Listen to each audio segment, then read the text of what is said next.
تو بچوں کی تربیت کے لیے تو کچھ قربانی دینی پڑتی ہے، نیند کی قربانی دینی پڑتی ہے، راحت کی قربانی دینی پڑتی ہے، جذبات کی قربانی دینی پڑتی ہے، اور ہم اس کے لیے بالکل بھی تیار نہیں ہیں۔ تو بتائیے ہمارے بچے پھر یہ نیکوکار بنیں گے کیسے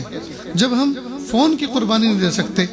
فون کے اوپر لگے ہوئے ہیں، مست ہیں، بچہ اسکول سے آیا ہے، اس وقت اس کو چاہیے کہ ماں اس کو آگے چل کر اس کا استقبال کرے، اس کے سر پہ محبت کا ہاتھ پھرائے، اس کو سینے سے لگائے، جی اس کو پانی پیش کرے، اپنے قریب بٹھائے، اس کے حال چال پوچھے بیٹا آج کا دن کیسا گزرا، آج آپ کے استاذ نے کیا پڑھایا،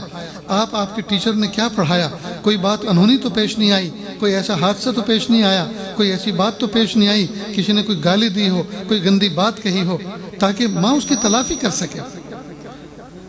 تو بچہ چاہتا ہے، وہ اٹینشن چاہتا ہے، وہ اس وقت حضوری چاہتا ہے، لیکن ماں کا حال یہ ہے کہ فون میں لگی ہوئی ہے۔ میری ماں بہنوں،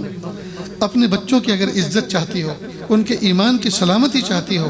اگر ان بچوں کو اپنی آنکھوں کی ٹھنڈک بنانا چاہتی ہو، اگر بچوں کو دنیا اور آخرت میں کامیابی